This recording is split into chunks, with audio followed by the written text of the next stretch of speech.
Devocional 18 de diciembre, Mateo 5, 23, 24, 38, 44, perdón. El resentimiento hace más daño a la persona que lo tiene que al que lo merece. Perdonar no significa excusar el comportamiento de quienes nos han herido. Perdonar es tomar la decisión de desprendernos del pasado para sanar el presente. El primer paso para sanar nuestro corazón por completo solo puede ocurrir cuando aprendemos a perdonar, y Dios quiere sanar tu corazón, pero es necesario que des el primer paso. Airaos, pero no pequéis. No se ponga el sol sobre vuestro enojo, ni deis lugar al diablo. Dios comprende que a veces podemos enojarnos. Lo que nos manda es que no pequemos cuando estemos en este estado, que no actuemos al calor de nuestras emociones. Además dice, no se ponga el sol sobre nuestro enojo. Parece que Dios te estuviera dando solamente un día para enojarte, porque todo lo que se deja en el corazón lastimosamente crece.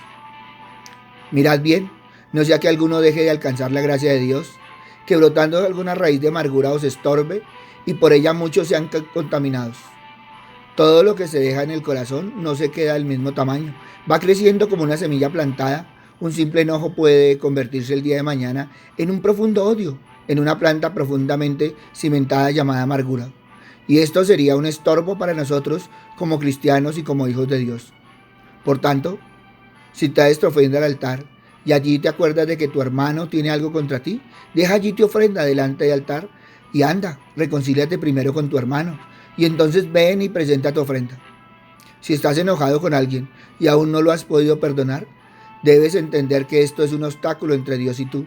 La falta de perdón es un tipo de esclavitud que no te dejará crecer espiritualmente y obviamente tampoco recibir la bendición de Dios. Recuerda que al ofrecer este regalo a la otra persona, nosotros también lo recibimos. Amarás a tu prójimo como a ti mismo.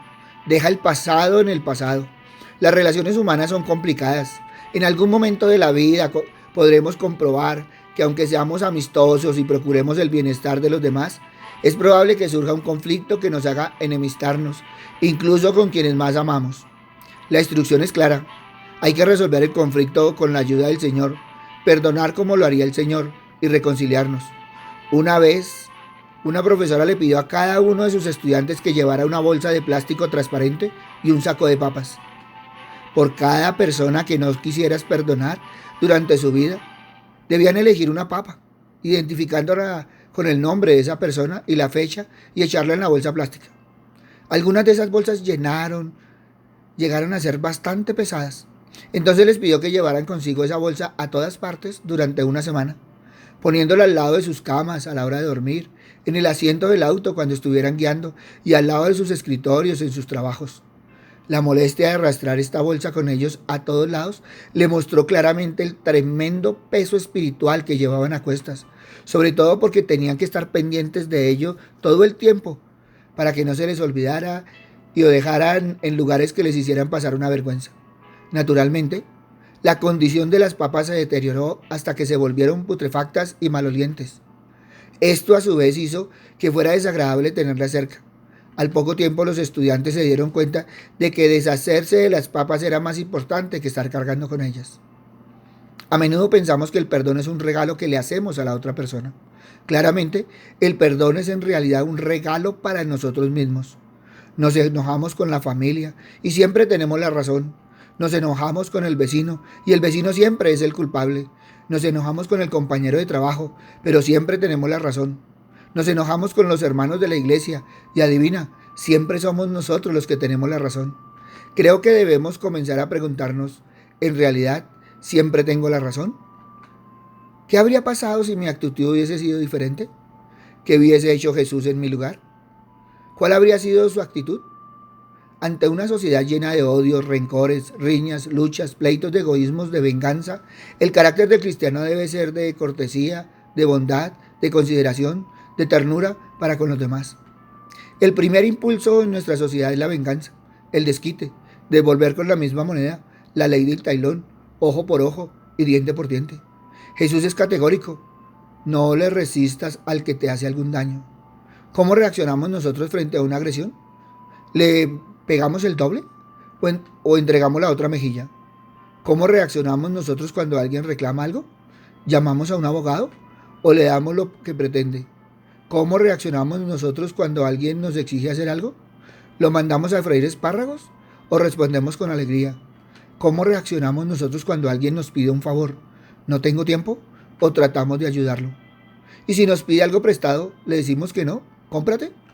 En todos estos casos puede verse cómo el agredido no devuelve la ofensa, sino que por el contrario, se muestra siempre bondadoso. Afronta por lo tanto el problema con una actitud diferente, baja la tensión del agresor y desarma de manera no violenta la agresión. Lo novedoso que propone Jesús es romper ese círculo vicioso de odios y rencores que únicamente amargan la vida y condenan a sus autores. La violencia solo produce violencia y Jesús lo condena decididamente. Jesús atiende a las relaciones interpersonales que se van lastimando por el egoísmo, la incapacidad de amar y el mal. Instruye a sus discípulos en el valor del amor sin excepción, el amor total y perfecto. Su fuente está en Dios, cuya esencia es el amor, porque Dios es amor. Amor que se ha recibido en el Hijo y que se ha de verter en el servicio por el prójimo, porque es la identidad de los discípulos y la perfección a que han sido llamados por el Señor. En esta ocasión la palabra de Dios es una exhortación para superar los escollos del amor, dando y dándonos a nosotros mismos, reconociendo que si con lágrimas hemos de sembrar, a su debido tiempo segaremos con regocijo. Dios sabe del deseo de venganza que se acumula en el corazón resentido, ese corazón amargado que no se detiene para hacerse justicia por su propia mano, ya en un hecho de violencia o en actitudes y palabras que tratan de destruir a quien les ha ofendido. El Señor sabe la incapacidad de amar de quien se siente defraudado, ofendido, lastimado en su propia valía personal. La amargura de quien solo piensa en su propio bienestar y no se ocupa de lo que puede ser beneficioso para quienes comparten su vida. Y Jesús va más allá. Señala nuestra incapacidad para amar a los que son malos y procuran nuestra destrucción. Lo cierto es que por resentimiento, deseo de venganza, amargura, egoísmo, la comunidad humana vive una fractura profunda y delicada y que el mal busca otro mal para enfrentarse a él e inflamarse hasta consumirlo todo. Así es cuando respondemos al mal con mal. Juntos provocan un fuego incontrolable que todo lo destruye. La vida, la salud, la comunidad, la paz, el amor. Devolver bien por mal es testimonio de un alma acrisolada en el yunque de Dios. Hay una dignidad infinita en el amor que se vive como buena voluntad y en el dominio propio que no reacciona al mal en sus mismos términos. Pero aún más, Jesús atiende al corazón de sus discípulos. Siembra en ellos palabra que impide el fruto de la semilla de la amargura o el resentimiento. Es semilla autodestructiva. Aniquila a quien le da lugar. Cristo llamó a sus discípulos y nos llama hoy a una actitud de amor total, porque el cristiano no ha de buscar lo suyo, sino pensar en los demás. Sabe que hay una bendición en el dar y en el darse. Jesús señala a sus discípulos que la superación de los problemas que se interponen en las relaciones interpersonales se da en la dimensión del amor sin excepción. Es el amor que se vive con buena voluntad, que no se despierta solo, sino que requiere el ejercicio de la voluntad para despertarlo y vivirlo.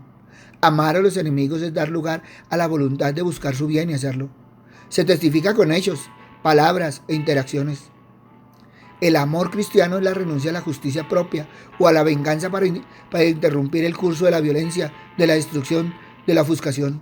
Amar a los enemigos es vivir cada acción de la vida con un propósito restaurador, emitir cada palabra para que haya una efectiva comunicación que da lugar a la comunión y doblar las rodillas en intercesión, reconociendo que el orar por el enemigo nos pone a su parte frente a Dios.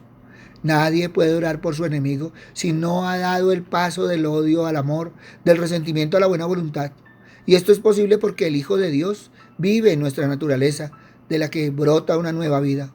Vivir en Dios es estar dispuesto a dar y a darnos, porque solo el que ha sido aceptado por Dios y se ha aceptado puede renunciar a sí mismo.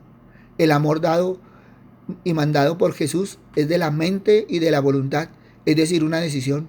Este amor busca el bienestar de la persona amada. Este amor significa buena voluntad, es bondad y benevolencia hacia otros, una bondad que no termina, no se acaba, es decir, no hay nada que los hombres puedan hacer para destruirlo, es invencible.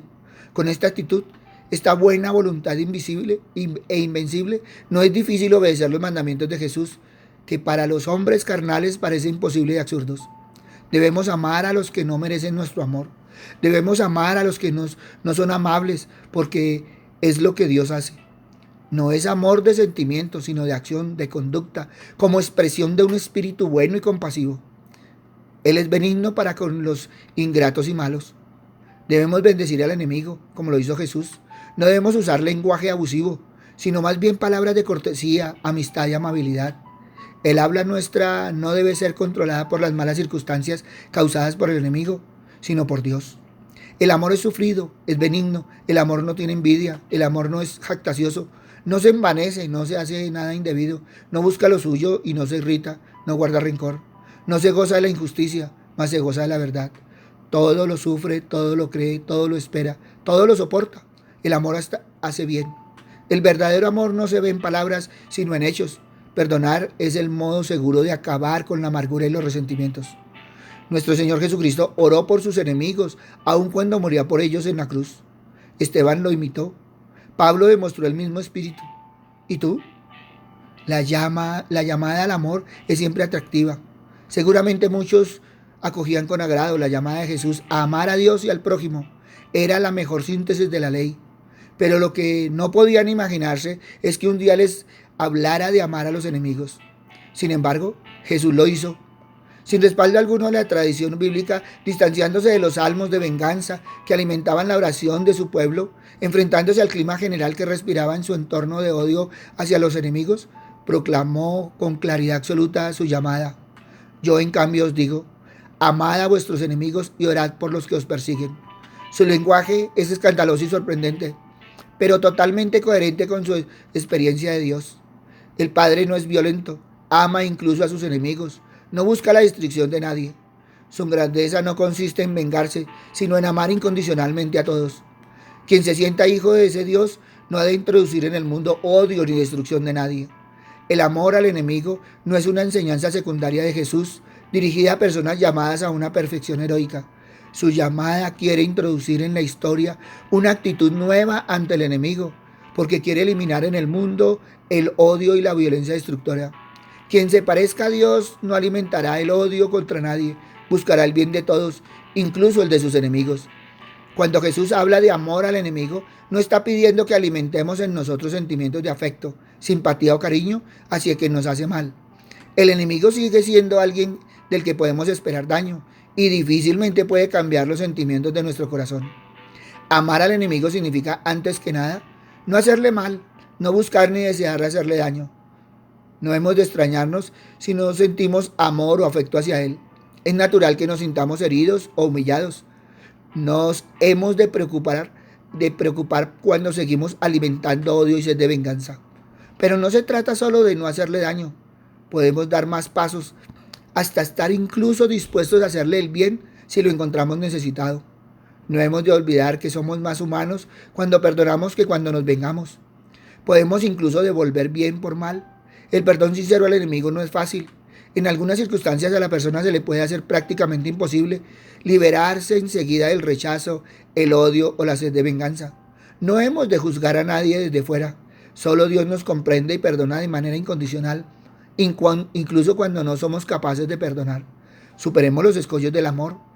Ubiquémonos en donde tenemos problemas para amar y dispongamos del amor de Dios que hay en nuestros corazones.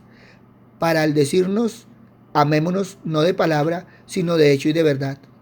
Orando y orando por el hermano o el enemigo, confiando en que Dios contesta la oración de fe. Perdonemos como Dios perdona.